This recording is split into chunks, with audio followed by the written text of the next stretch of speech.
All right, hello everybody for starting. Everybody's starting to jump on. Let me apologize. I got a little bit of a cold. We will get started here in a few minutes, right at 7 o'clock. I'm just doing some last minute prep work here for the slides and things like that, and also muting my. Let me apologize.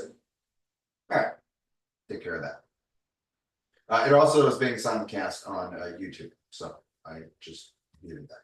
Anyhow, we'll get started here in a few minutes, and you'll just see me in the background. And if you have any questions, feel free to pop them in the Q&A button on Zoom.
All right, hello everybody. For those of you who just jumped on again, this is Terry Martine. I'm the instructor for tonight's workshop. We are going to be covering Social Security tonight. I'm just doing some final prep work here on my side. If you do have any questions as we go through the presentation, feel free to click the bottom where it says Q&A. It's got a question mark there. I will be able to take questions towards the end, but as we go through it, if you have questions, just pop them on there. And towards the end, I'll go ahead and cover anything. I did have two things that popped up when I left messages for most of you today, or asked if there's anything in particular you want to cover.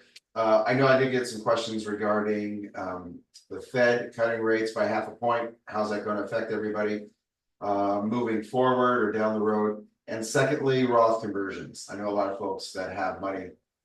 You may have seen somewhere that you could save money by doing Roth conversions. And I have a quick little couple of slides that'll show you if you have $250,000 or more in IRAs, 401ks, 457s, those kind of things, that how you can save money by rolling those into Roths. And we'll cover that as we get to it. So again, thanks for joining. We'll get started here in about 9 minutes. I like to start 1 minute after, just give everybody 1 minute to jump on. But again, we'll be back in a few minutes.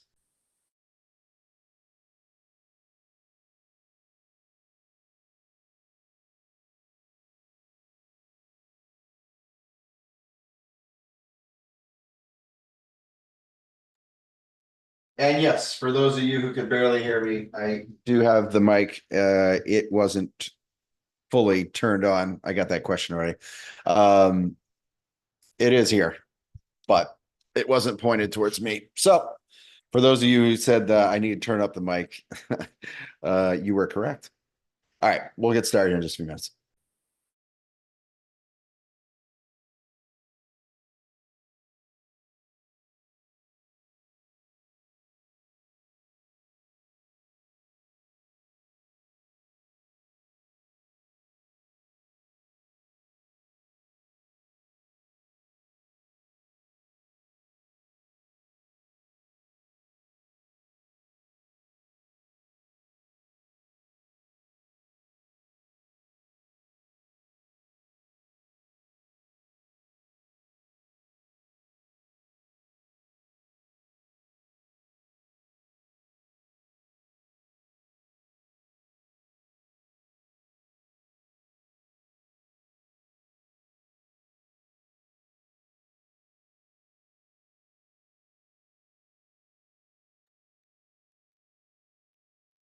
I wanted to mention, anybody that's going to be watching this on YouTube, there is about a 2 minute delay. So if you do ask me in the chat in YouTube a question, I will be live on Zoom, but it's a 2 minute delay on YouTube. So if you ask me a question and I don't see it right away, it's because I haven't seen it quite yet. It does take a little bit of time for it to pop up, but I will answer it. I'll try to type in the chat. I've already typed in the URL in the chat window there that you can download your workbook. I want to make sure everybody has the opportunity to download the workbook, and we'll take care of that.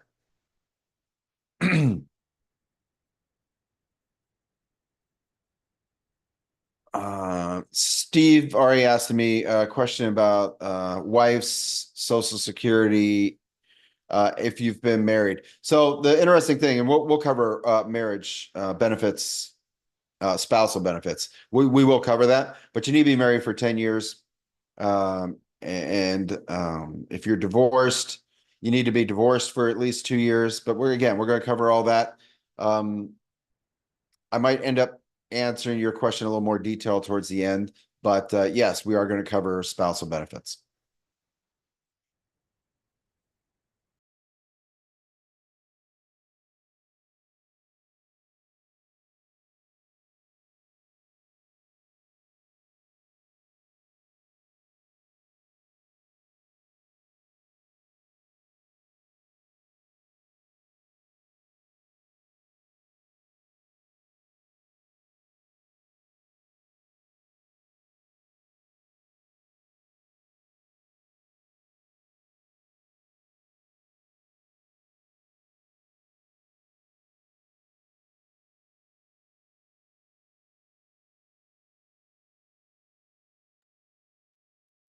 All right, so as we get prepared, I'm going to jump over and show the first slide.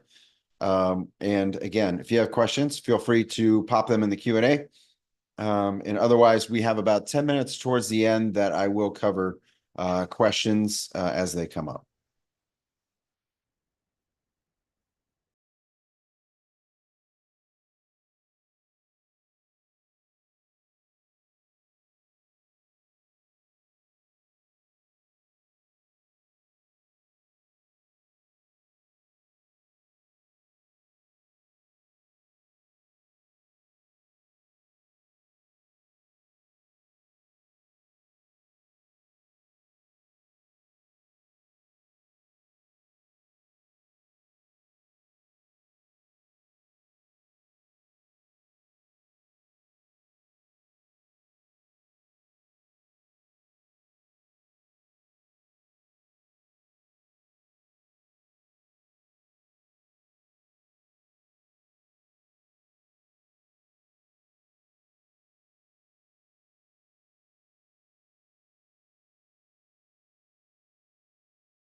Yeah, I got the comment. Yeah, you quite never know when the autofocus is going to go out of focus. So yeah, that's why I was just doing my hand moves. It needed to block my background in order for it to focus on me again. But I think we got it sorted at this point.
Hello and welcome, everybody. I will get started here in just a minute or two, probably 2 minutes. I'm just getting the slides kind of finalized. I'm glad everybody's on this call. Again, we are going to be covering Social Security for the most part, about 98%.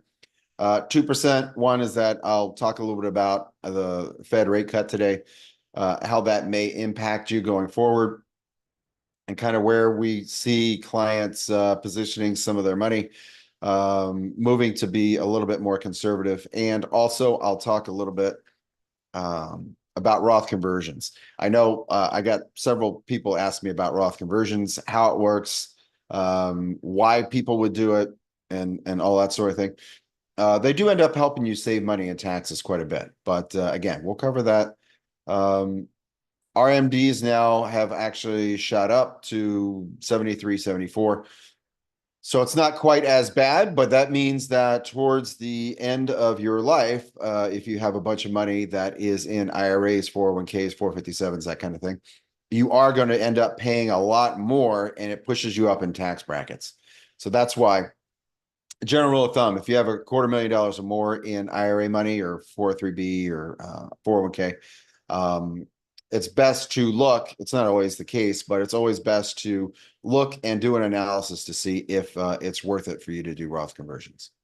All right, so again, we'll get started here in just 1 minute. I am getting over a cold. If you see me hit like that and clear my throat, it's because you all probably will get annoyed by hearing me clear my throat every 10 minutes. But anyhow, I'll do the best I can, and we'll get started here in just 1 minute.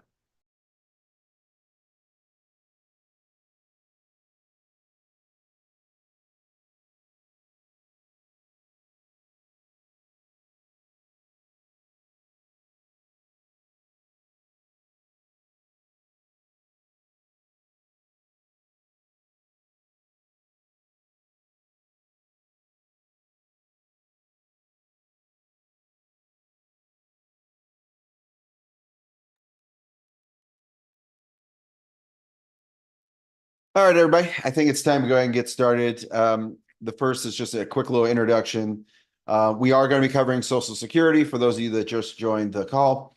And it's interesting to know that if you've worked for 35 plus years, if you account for interest in your Social Security payment, you've made anywhere between 700 and $1.5 million if you had invested your Social Security dollars on your own. So really what we are trying to do, or what we're trying to accomplish today, is to say, you know what, you worked hard. It is your benefit. You are entitled to this benefit. So how are we able to maximize that? If you've paid 700 and some $1,000, if you account for interest in there, or whether or not you've got $2 million in there, how do you squeeze the most out of Social Security that you can? So we're going to talk about some of the factors to do that, but that's generally the guideline of this workshop. And I know some of you have actually been on prior workshops of mine, talking about Medicare or, again, the Roth conversions, things like that. I do have a couple of these, but tonight it is specifically going to be on Social Security, and just a couple slides on Roth conversions. Okay. All right, so a couple disclosures. I always have to have these up there. I am not an attorney. We're not going to be talking about state things today. I'm not a CPA. We will talk a little bit about tax. And so CPAs and I overlap in tax planning. So we will cover a little bit about that, but I am not a CPA. I am a financial advisor, and also I am a fiduciary. And we will talk a little bit about returns, not much, but again, past results are no guarantee of future performance. I don't have any performance numbers up here today, but anyhow, the attorneys make me read all this stuff. All right. So everybody that joined this workshop is entitled to get their workbook. You simply get the workbook by putting in your information, and it gets emailed to you at the end of this workshop. So super simple to do. At the end of the workshop, I'll give you the URL. You go there, put in your information, and that's how you get the workbook. I will say that if you decide you want to meet with us or you want to take advantage of some of the other free resources that we do offer, right below where you fill it in, you just click yes, that you do want to meet, pick a time. It gives you my schedule, and essentially you pick a time that works for you. All right. So why is it such a hot topic? Why is Social Security such a hot topic? And really, it's because there's so many people entering Social Security. So there's 75,000 people per week that are starting to draw down on Social Security benefits. And this is the main reason why you probably heard in the paper that Social Security is bankrupt. It is truly bankrupt if it were your account or my account. But because it's the government and they can print money, it's not technically ever going to be bankrupt. And we'll talk about some of the ways they can fix Social Security.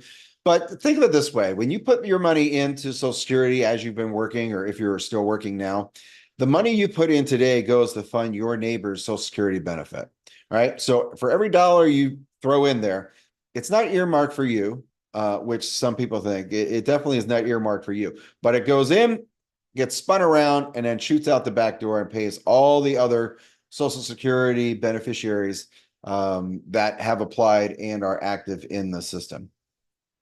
The point of the slide, though, is to show you there are many, many, many people starting to get Social Security. And by the way, if you're thinking, geez, I need to get signed up right away because it may not be there tomorrow, it'll be there. It'll be there. Please don't do that. Don't shortchange yourself. Be short-sighted because you don't want to do that to yourself. All right. So what does Social Security mean for you? By and large, I've been a financial advisor, wealth management for a little over 20 years. And I can say that for by and large, most people, Social Security is the bedrock of their financial plan when they enter retirement, because that $1,500 or that $2,000 or that $3,500, whatever your Social Security benefit is, you get that for the rest of your life. So when we figure out your financial plan or how much money you need to take out of your 401k plans or IRAs or any of that sort of thing, or work a part-time job maybe, we always count on Social Security. We start there. You know, if you look at the pyramids, we start there. That's the first rock of the pyramid. And then we move up the chain by figuring out what other benefits you have. But by and large, Social Security is a main driver of everybody's benefit or financial plan when they hit retirement.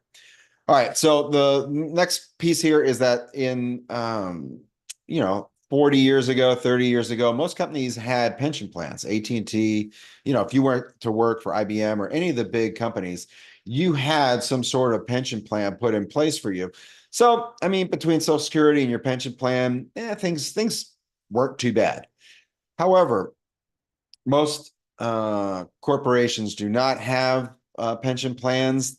Some do, but by and large, corporate America has said, look, you know what? We are not going to take care of you when you retire. This is going to be on you. You want to do it, we will give you the opportunity to do it, but you have to participate. And by and large, it's 401k plans, 457s if you're in the public sector, or 403bs. So by and large, these have gone away, and it's really relying on you to build a sound financial plan going forward. All right. So do you insure your home, car, health insurance, retirement?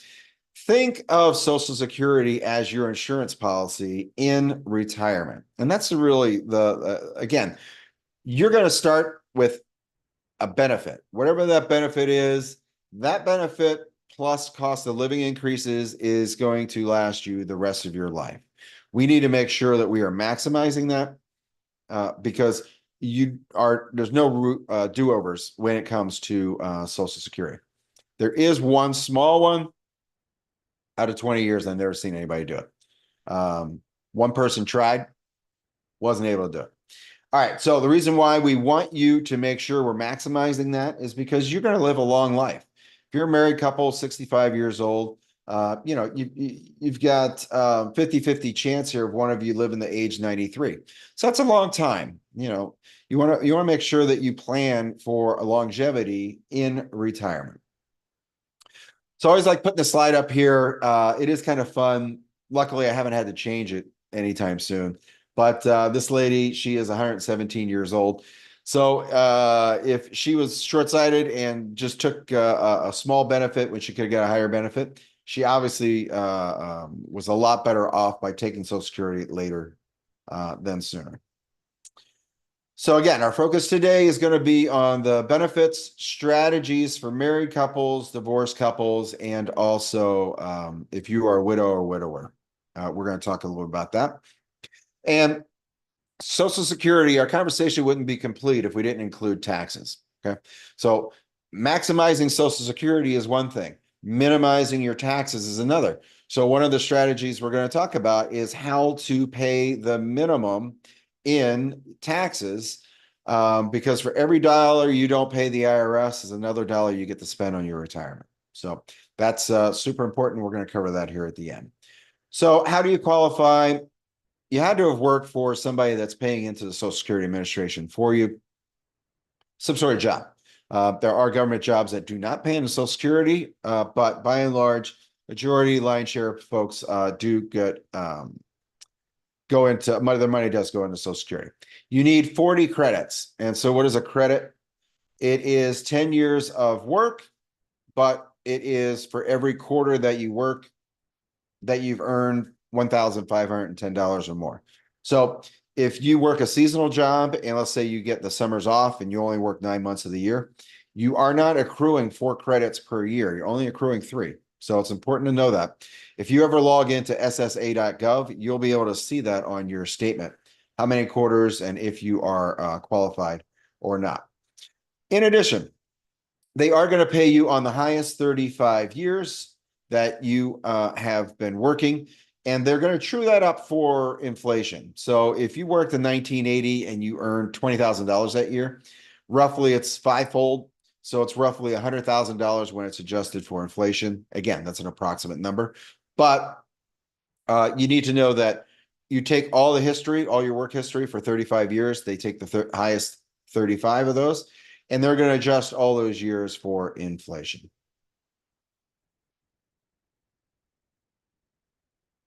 Now, they do exclude government. Some government workers do not pay into Social Security. So that's a government pension offset. Again, if you work for one of the government agencies, you are aware of this. And windfall provisions. What that means is that whatever your Social Security would have been, it gets reduced. Also, if you are getting pensioners benefits, let's say that you lived in Canada for a number of years or any other country, and you get some sort of Social Security benefit from another country, they will reduce your Social Security here in the States by that amount. If you get $200 out of Canada, you live here in the States now, you apply for Social Security, you need to let them know that you're getting $200 out of Canada. Now, they may not find it instantly, but if they find it down the road, they will make you pay all of that money back. So please do yourself a favor. Make sure you're above board when it comes to letting them know. All right. So how does it work? 6.2% of whatever you make comes out of your paycheck and goes into the Social Security. Up to, there is a cap. The cap is $168,000 this year. So if you made $200,000, you cap out at 168. Today's contributions cover, again, everybody else's benefits. It doesn't cover yours. And also your employer matches that 6.2 with another 6.2. So in total, you've got almost 12.5% going into Social Security out of what you make. You just don't see the other half. The employer just simply doesn't pay you the other half, but they put that money into Social Security on your behalf. Keep in mind, there's about 3.5 that goes into Medicare as well, but we're here to talk about Social Security. All right. We always hear the announcements and you see it in the paper, and the latest numbers came out here a couple months ago saying that Social Security is in the red. It's always been in the red. Never really was funded correctly to begin with. But 2010 was the first year. They are not anticipating Social Security ever, the way it's designed now, to go in the black. It's just not going to happen. There's too many people pulling on Social Security benefits. And it is fully funded. Now, this is an accurate number. By the way, this number's slowly crept down over the years. So it's fully funded in today's dollars. If there are no market corrections, there is no market crash, government spending doesn't go out of control. I mean, there's a lot of ifs, but today it's funded through 2035. If we hit 2036, it will decrease roughly by 17 cents on the dollar. So if you were getting $100 in Social Security, you can anticipate it going down to 83 cents on the dollar if they don't fix it. That's if they don't fix it. They simply will have to reduce the benefit. We'll talk about some of the reasons why, or some of the reasons, the proposals that they can fix this. And the first one here is increase the minimum retirement age from 62 to maybe 64, 65. By the way, when Social Security first came out, the average life expectancy of someone was 65 years old or 66. So most people simply didn't get Social Security. I mean, they passed away before Social Security benefits even kicked in for them. But now that the average age is 76, 77, 78, people live longer as we in developed nations, but it wasn't designed for that. And we never kind of kept if they trued it up to the way it was when it initially came out, you would have to be 86 years old or older in order to get Social Security. As you know, they don't do that because what happened is that most older folks, 65-year-olds, or 60 to 65-year-olds, vote. And one thing politicians do not like doing is losing. So if they really start messing with this too much, they get voted out of office. So anyway, I won't go political on you today.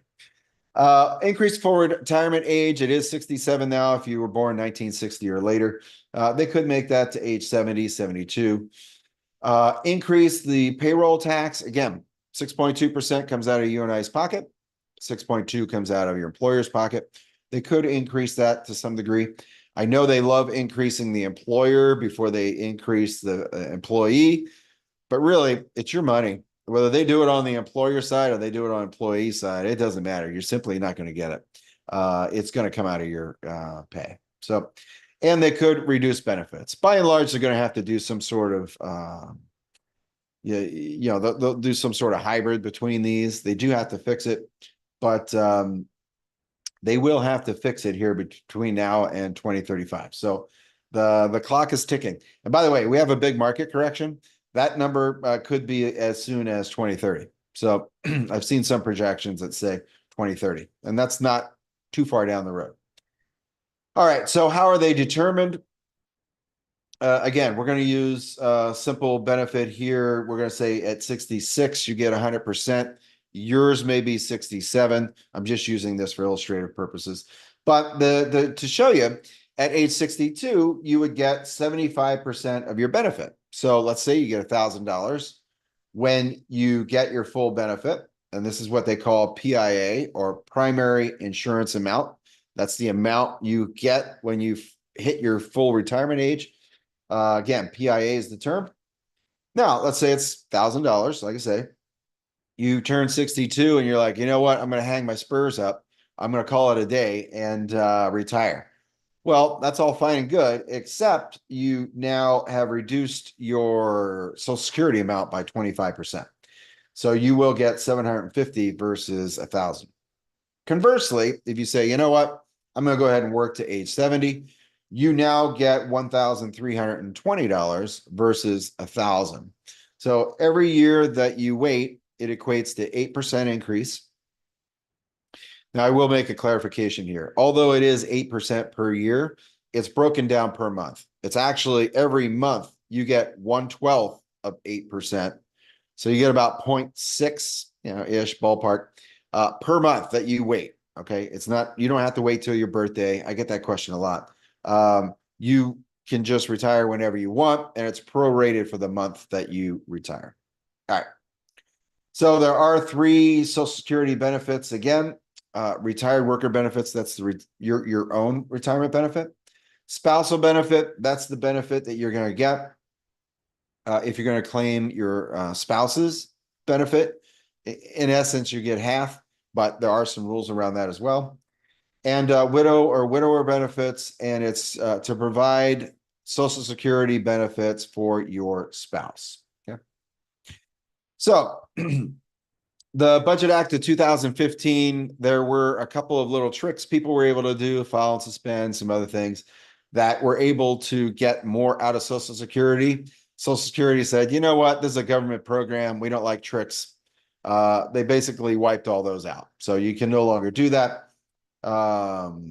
So there were in there at one point, but they no longer exist. Again, filing options. If you are going to file, you have 1 year, 365 days in order to fix any mistakes you might have. On occasion, we do find these. So when you get the workbook or when you order your workbook from us, make sure that you write in there or log in to ssa.gov and fill out the workbook, because there have been instances where people have missed a year, or the Social Security Administration simply hasn't put in your work history correctly. And you need to do that before you file for Social Security so you can get it fixed. And the other is that you can stop Social Security, pay it all back within 365 days, and it's as if you had never filed. One of my clients received an inheritance, tried to do this, but decided it was too much of a pain in the butt and did not end up doing it. So for married couples, again, this is for spousal benefits. If you're married, you need to be married for at least 1 year. Primary worker must have filed, meaning that one of you has had to file, primarily the one who earned the most amount. Must not qualify for a benefit on your own that's higher. So let's suppose that you got a quick example here, and I'll go over that. And it's up to 50% of your spouse's PIA. It doesn't go over 50%. Okay. And it's 50% of their full retirement amount, not 50% of what they're getting. So if they delayed it, that's fine, but you do not get the higher amount. So quick example, John here gets $2,000 a month in Social Security. Jane here is entitled to half of her husband's benefit. Again, he has to file first before you can get this benefit. So there's where the caveat comes in. If John files at age 66 or beyond, excuse me, you can see that his spouse gets 100% of that 50%. By the way, if you're ever stuck on any of these numbers and you're like, Terry, what, I just help us figure this out. We do have the workbook will help you, but we also can provide you an analysis of what works best for you as well. So anyhow, primary, this is the primary, this is John. Again, it's the same that you've already seen. 75% if he goes out early, 132% if he waits. Unfortunately, the spouse only gets 70% if he decides early, 75% early. So the key here is that if your spouse starts Social Security early, you unfortunately are going to get you get 50%, but out of that 50%, you also are only getting 70%. So it nets out to be about 30%.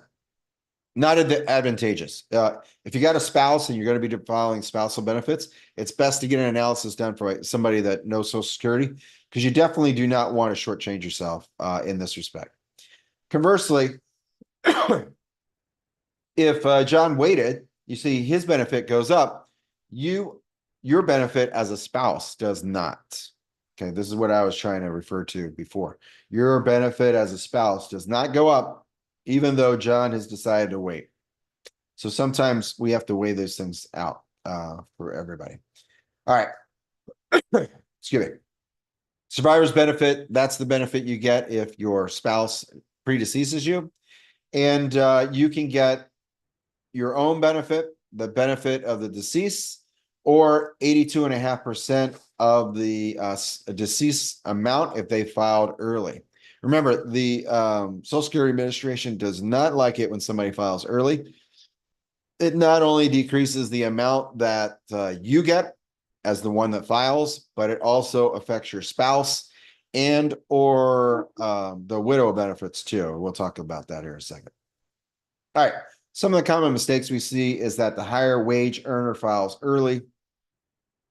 Again, I've shown you that if you file early, your spouse also takes a hit, and both delay past full retirement age where no one claims a spousal benefit. You absolutely want to file a spousal benefit.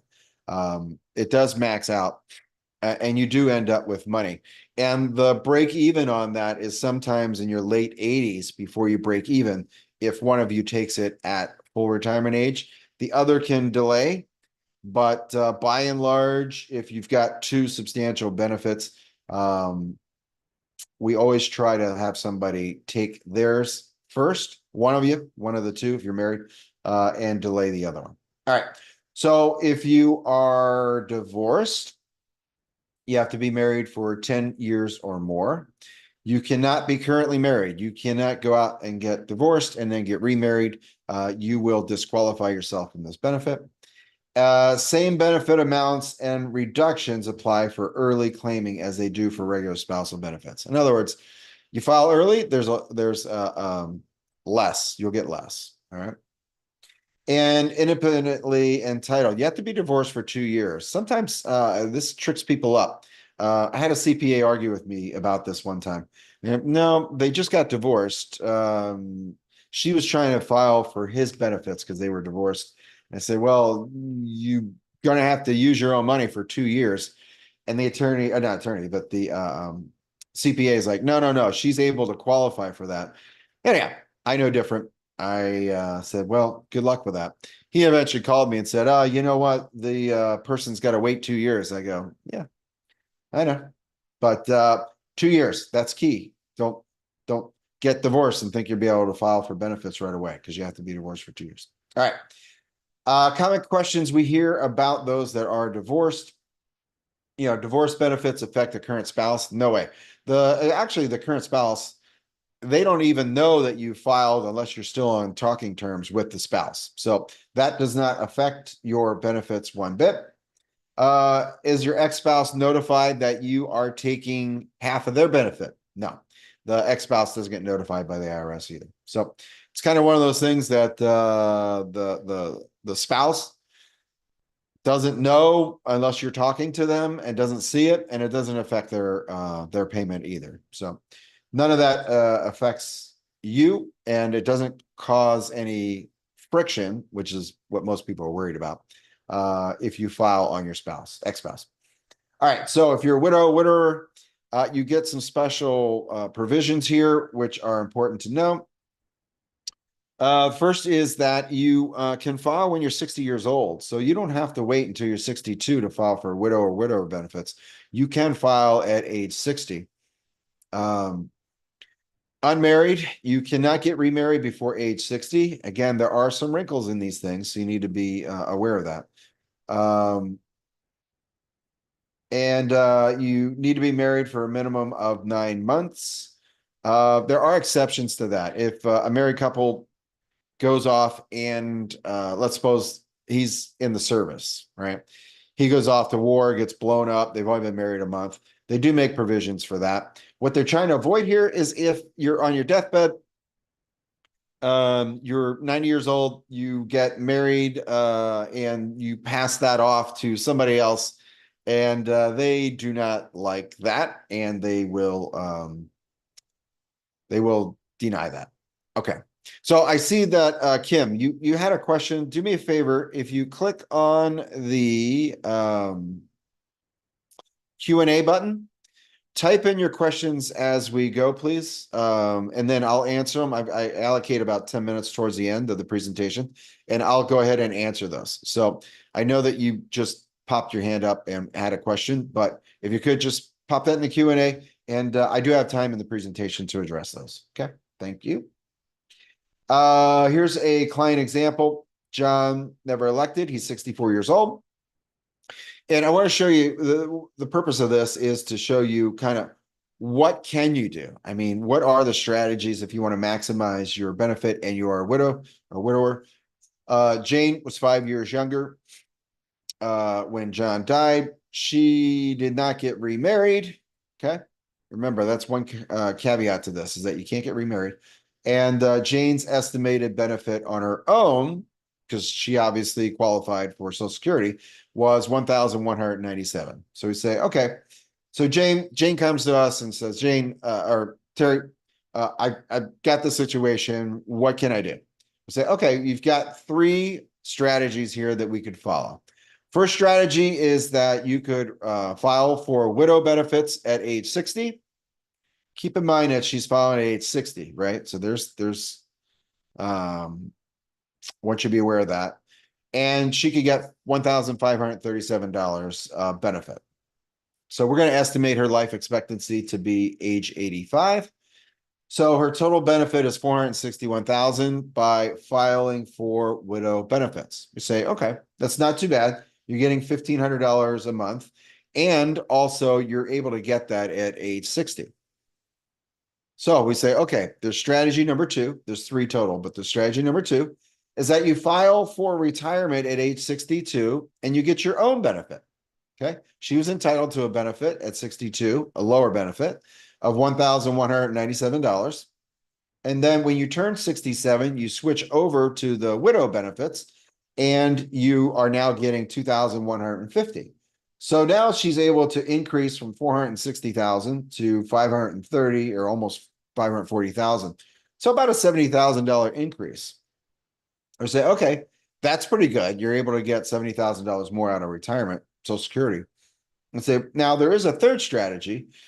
So the third strategy, again, you file when you're 60 years old, you get the 1,537, and then you switch at your retirement, which is age 70, you'll be able to get $2,108. So we add all that up, and you see she's able to get $563,000 now from Social Security.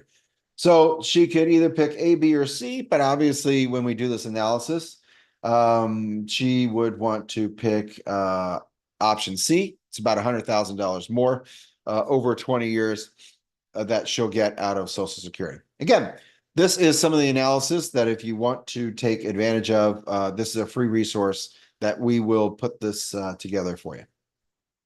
All right. So can you work and still collect? This is slightly confusing only because sometimes people retire and they start Social Security early. They get bored out of their mind and then they want to go back to work part-time. And that doesn't help you. If you're going to retire and start Social Security, you can work part-time, but you can only earn $22,000 a year before the Social Security Administration starts clawing into your back pocket and taking their money back. So that's important to know. And it's $1 for every two. So think of it this way. If you earn $32,000, that's $10,000 over the limit. Divide 10,000 by two, they'll take back $5,000 out of your Social Security check. And the way they do it is that they simply do not pay you until you've paid back that $5,000, and then they will start releasing your checks to you. So it's not prorated. You don't get a smaller check every month. You simply do not get a check for months, and then they start catching you up. So that's important. And again, you can earn money the year that you do retire or hit your full retirement age, and it's $60,000 there. And the limit's a little bit less restrictive in that you can earn $1, or they take back $1 for every three. So a little bit less. Now, remember I talked about if you're going to maximize your Social Security, we also want to make sure you're minimizing the taxes that you pay. How do you do that? Well, Social Security has its own rules as to how it gets taxed. Okay. So I'll cover this real quick, but the IRS has its own publication that, get this, it's 33 pages long. And it talks specifically about how your Social Security gets taxed. And really, it's not how your Social Security gets taxed, it's how much of your Social Security gets taxed. So anyhow, they got a lot of different rules here, but provisional income is the term they use, and it only applies for Social Security, the amount you pay in Social Security. All right. So provisional income, you never would have heard this term before unless you're getting Social Security or unless somebody has sat down with you and done a workshop with you and figured out how much Social Security you would be paying. So again, this is how much the person is getting in Social Security, SSA 1099, 24,000. You simply divide it by 2, which is 12,000. You add how much earned income you've had, including interest payments, say CDs. You've taken some money out of IRAs and you've now owe taxes on it, some money out of 401ks, that kind of thing.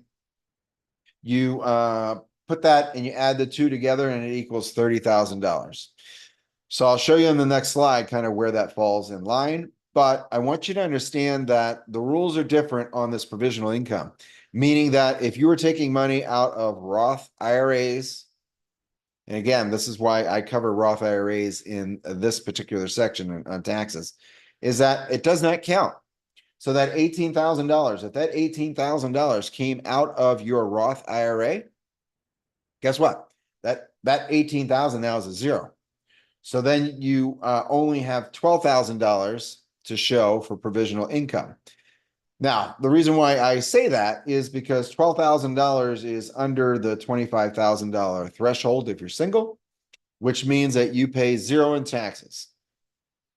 Now, this may sound a little far-fetched. However, think of it this way. If you were able to convert most of your money into Roth IRAs and you do proper tax planning, we can and have been able to get clients in the 0% tax bracket when they retire. It's not overnight, but if you do Roth conversions and you also have a couple of other different tools at your disposal where we can decrease your taxes to where you pay zero in taxes when you retire. So this is important. Again, if you have more than $250,000 in IRAs, 401ks, things like that, it is, I can't say it's guaranteed, but you really want to take a look at doing Roth conversions because this does benefit you quite a bit. So again, we've added those two up, and in this case, it's $30,000. If you're single, you fall between the line here, which means that half of your Social Security is taxed, the other half is not. And if you are here, remember 12 and 18 is 30, you are under the threshold if you're married. So if you're single, you're 25, 34. If you are married, it's 32 and 44, which is kind of disadvantaged if you're married because this should actually be 50 and 68, but the government doesn't like doing that. It's means tested. And by the way, both Republican and Democrats have talked about not taxing Social Security benefits, and we'll see where that goes. Who knows? Everybody's trying to get elected, man. They're coming out of the woodwork with all kinds of funny stuff, but we'll eventually see what happens here. So here's a quick example: 64 and 62, client 64, 62 years old. They have 34,000 in combined Social Security if they took it at 62. And you say, okay, they want to start retirement, but they have about $750,000 in 401k assets. So we have to make some assumptions when we do retirement plans. We're going to assume that they get 6% annual return on their investments. And we're also going to say you're going to have about 3% inflation over the course of your retirement. Some years it's going to be less, some years it's going to be more, but 3%. And they come to me and they say, Terry, what we need is $70,000 a year adjusted for inflation that takes care of our fund money, grandkids, cruises, whatever they want to do. But they needed $70,000 a year. We say, okay, let's take that apart. Let's do an analysis and see what works best for this client in this example. And we say, okay, the average life expectancy is going to be 86 and 89 in this example. All right, so first thing we do is we say, okay, let's look at it if we retired early. And if you retire early, you are getting your Social Security. That's the blue. This is the amount they're getting in Social Security. The orange is the amount that they are taking out of their 401k because they need to hit $70,000. And Social Security doesn't get them there on their own. And the red line is how much they need. The red line is the 70,000. You can see it goes up little by little every year. That's the 3% cost of living or 3% inflation. Anything above the red line is taxes. So they are having to take a little bit more out of the 401ks just to cover taxes. So anyhow, that's what it looks like. But you'll notice here, everything looks good until we hit here, and then you don't see any more orange lines, right? So you're like, well, what happens here? Well, unfortunately, in this example, these clients run out of money. So 24 years into their retirement plan, because they started Social Security early, they ended up running out of money. So this was a no-go, right? We don't want you to run out of money, especially assuming you retired at 65, you're in your late 70s and you're looking for a new home. So we don't want that to happen. Say, okay, what's the option? So the option is we say, all right, well, let's take a look as we maximize or optimize your Social Security. Again, blue line is Social Security. Orange is withdrawals out of a 401k. And you notice here that there are no blue lines. And that's because we are delaying until they hit 70 years old, their Social Security benefit. So two complete polar opposites. The first slide was if you took it early. Second slide is if both of you take it at age 70. You'll notice here that they are taking a substantial amount more out of their 401ks. Okay. So they are taking a lot more money out of their 401ks because they need to hit that $70,000 mark in retirement. And again, year 8, they just start taking their Social Security. Year 9, they're in full Social Security mode. But you see, they have been taking money out, and this above the red line is all their taxes. So they have been taking out more. And they've been paying a little bit more in taxes. But you'll notice here, remember in year 24, well, in this case, year 24, right, you still got money in the bank. Year 25, you still got money in the bank. So what this is showing you is that you never ran out of money, never ran out of money if you went ahead and maximized your Social Security benefit. So that's the important part of this, is that there is a way to do it. So the blue line again is optimized for federal tax. This is where we're going to talk a little bit about Roth conversions. And the orange line is if you took it early. Okay. So what's the difference? What's the takeaway here? And this is kind of what we always we like to boil this stuff down and say, okay, well, what's the benefit to me? What's the benefit to you, right? So if you waited to get Social Security, you see you earned $186,000 more in Social Security. That's a lot. It's almost $200,000 more just in Social Security. All right. And by delaying it, you also got 14 more years of additional portfolio or additional longevity out of your portfolio. In other words, you didn't run out of money. You still had money in the bank when you passed away. And you also paid $35,000 less in taxes. So you got a triple winner here. You got about $200,000 more from Social Security. You didn't run out of money in retirement. You didn't have to go live with your grandkids or your kids. And you also got $35,000 less, or you paid $35,000 less in taxes. So that's important to note. Again, we need to do analysis to figure this kind of stuff out. Let's move on now to your Social Security statement. For most of you, you probably have seen that, or you can log into ssa.gov and take a quick look at that. And it's going to assume that you're going to work till age 62, 67 for most of you, or age 70. So you're either going to 62, 67, or age 70. But when you look at the statement, if you look at it at age 70, it's going to assume that you're going to continue working up until age 70. So it overvalues your amount at age 70. And the other thing that your Social Security statement does not do is it doesn't coordinate spousal benefits. So if you're married, it doesn't say, okay, well, if one spouse takes it, what's the other spouse? It also doesn't tell you married or divorced benefits. And it's very hard to get that because the Social Security Administration has been told not to give out benefit amounts to people that call in looking for spousal benefits. I don't know, it's kind of a crazy thing, but if you're looking for spousal benefits, Technically, they can tell you off the record, maybe, but they're due to HIPAA laws and all these other things, they are legally not supposed to tell you what your benefit is based on somebody else's benefit, because they're not allowed to tell you what that other person's benefit is. And I can tell you from doing hundreds of these, it is a challenge. It's a tough one, especially if you're not talking to your spouse. A little bit easier if you can call them up. Anyhow, they also don't coordinate your benefits, like I say, and they don't give you any tax or any advice. Now, I will say that they have helped some folks if you're a widow or widower, because that other person is no longer with us, and they have been a little bit more generous with that. But by and large, they're not going to give you advice because they don't want to be on the hook either. They don't want to be liable to give you bad advice, and you come back and say, "Oh, I talked to Jim. Jim told me to go ahead and start my benefit." And they're going to say, "Jim, did you get nope, I never talked the benefits. I don't break the rules." So anyhow, be aware of that when it comes down to it. So Roth conversion example. So you have a married couple, both were government workers in this example.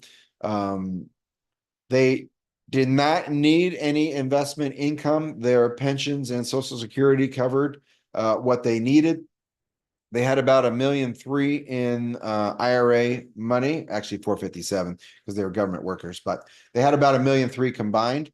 And so we did an analysis for them. We're like, okay, this is what your tax situation looks like. And by the way, we're moving on to just cover quickly Roth conversions. So this is what it would look like if you did a Roth convert, or if you did not do a Roth conversion. You can see here your RMDs shoot through the roof later in life. And 2052, 2053, you're paying over $500,000 in taxes. And they're like, "Well, we would never do that." I go, "Well, you don't really have a choice. If you don't take any money out or do any Roth conversions, this is what you will be paying the IRS, because you are going to have a serious tax bill." By the way, this is with $1.3 million in the bank.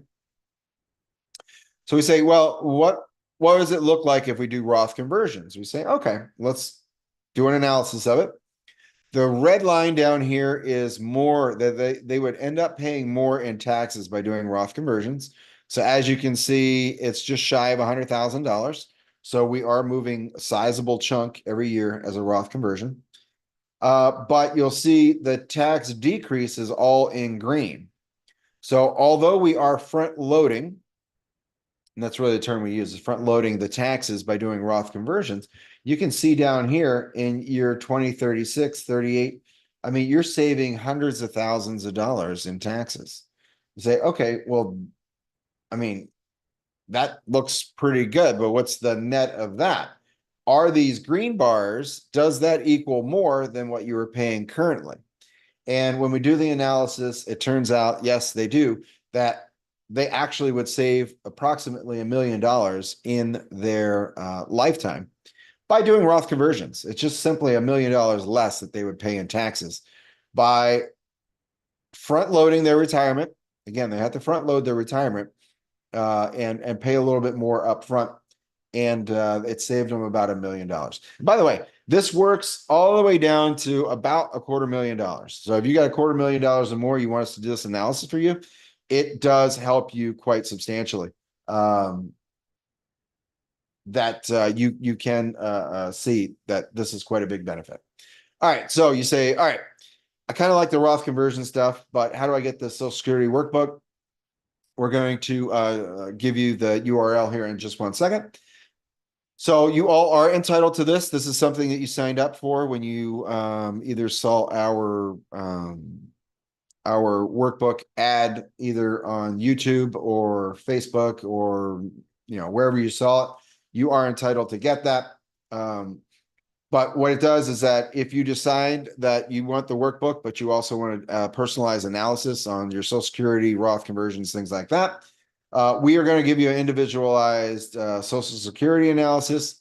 It's about a 25, 30-page book, best date to start your Social Security and why. Not only are you going to say, okay, well, it's going to say X number of date, but what are the numbers? How does it net out? What's the benefit to you?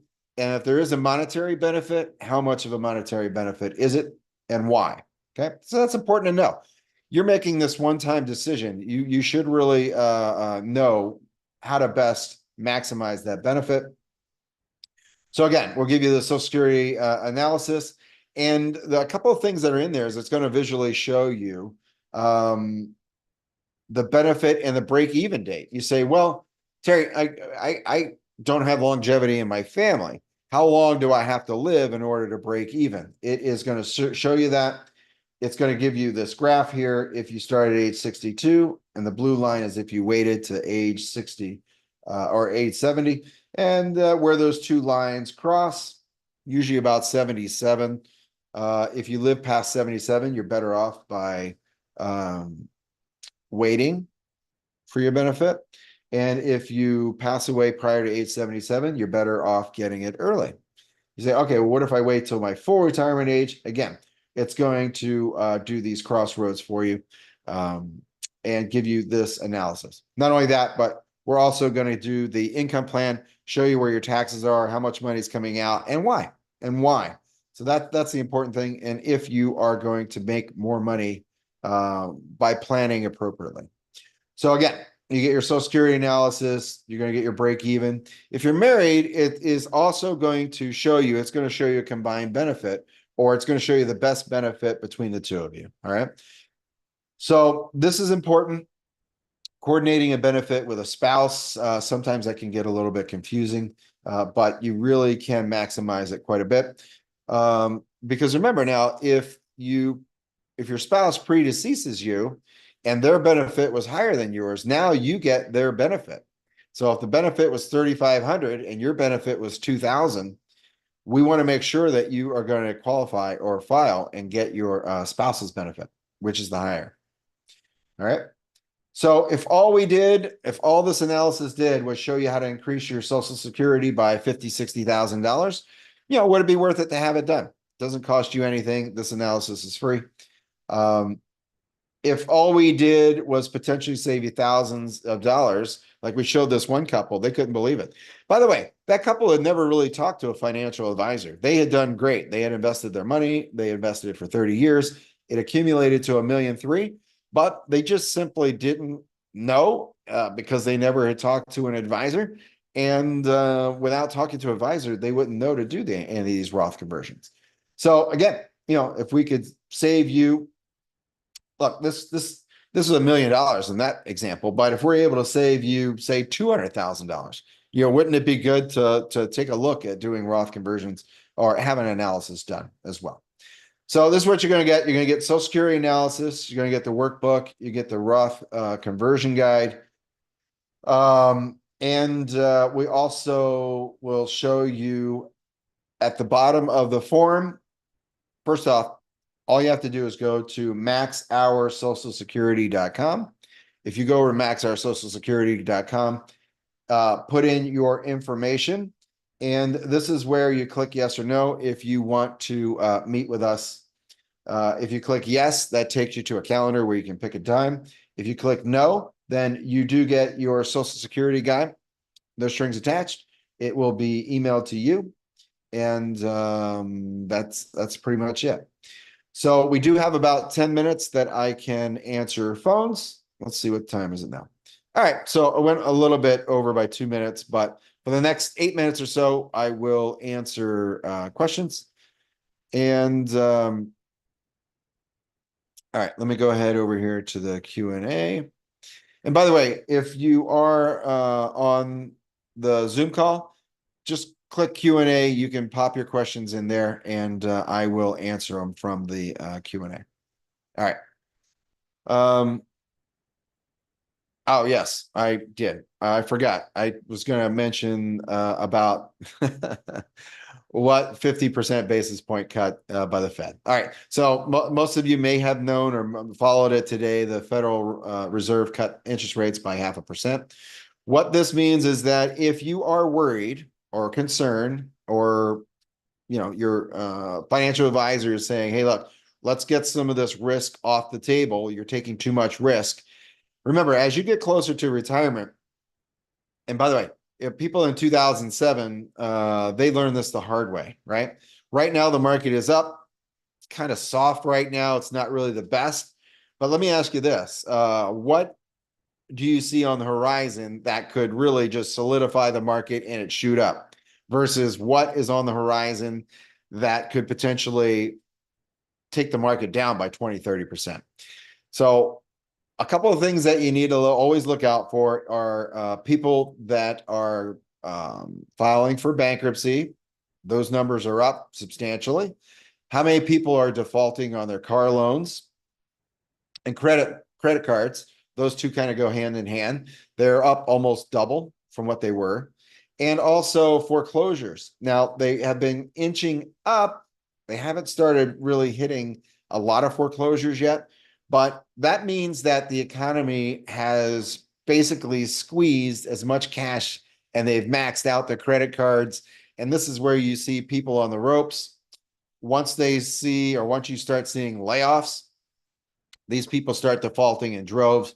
And this is really what pushes the market down. All right. There's a couple other things that politicians are talking about, but if you look at the core economics of things, these are some of the things that can push the market down. So you say, well, okay, let's assume that the market is going to go down 20% in the next year.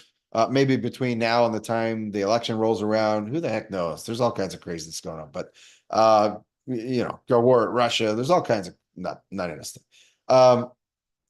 What's the upside potential versus downside potential? So if you've moved more of your funds or your investments into bonds, as they decrease interest rates and as bonds go down, the price goes up, which is a win for you because that means that your bond portfolio is increasing in value.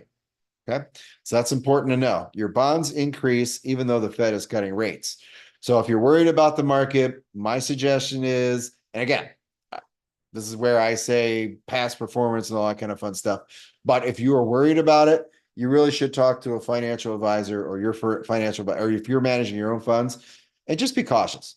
Move a little bit more in the bonds, intermediate term kind of bonds. Because I think you're going to be much better off this time.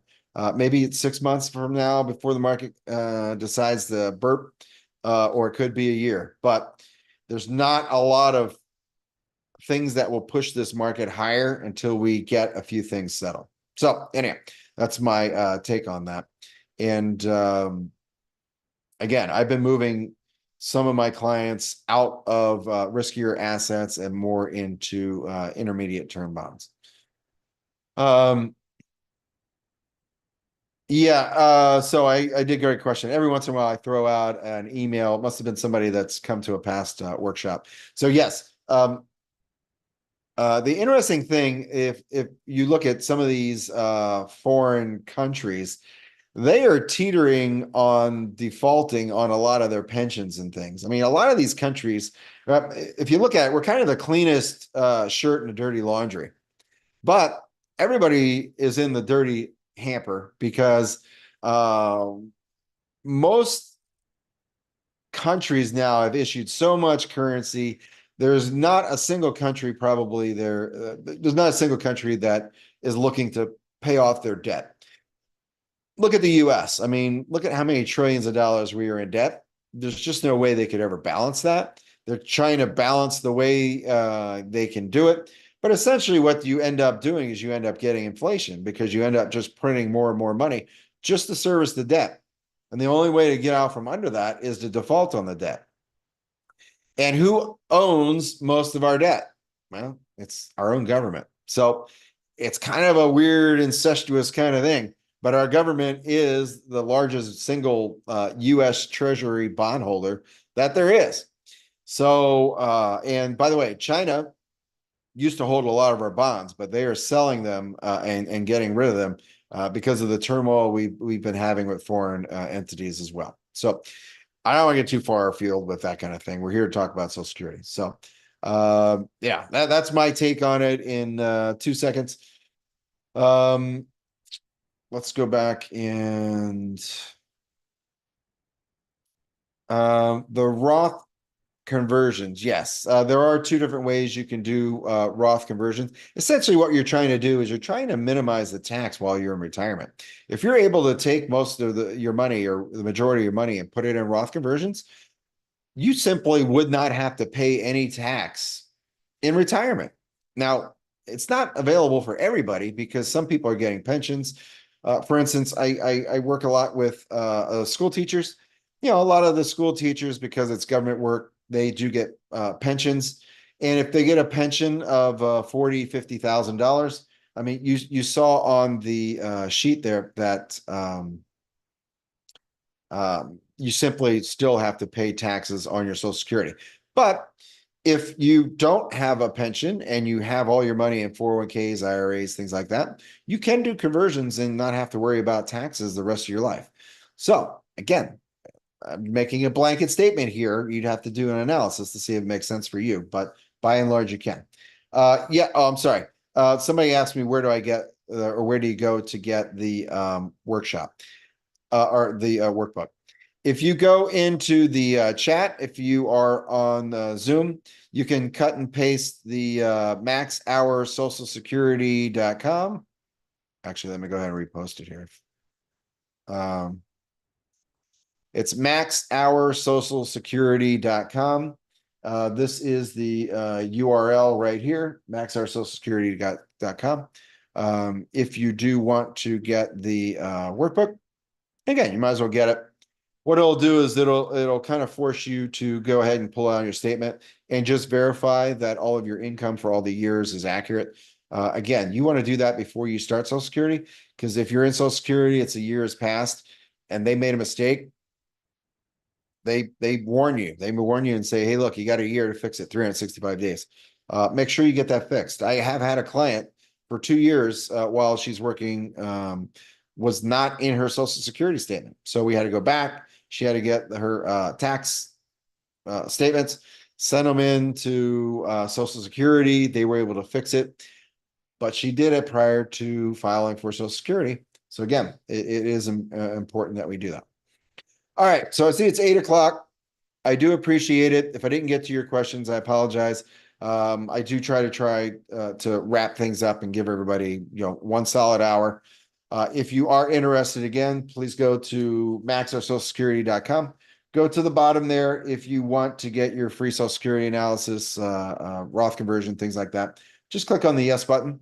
It pulls up our calendar and you are able to just pick a time. All right. So again, thank you very much for being on the call. And if you do want to jump on any of the other future calls, feel free. You will get an email. And I have different topics that pop up every week. So again, thanks for attending, and we look forward to seeing you soon.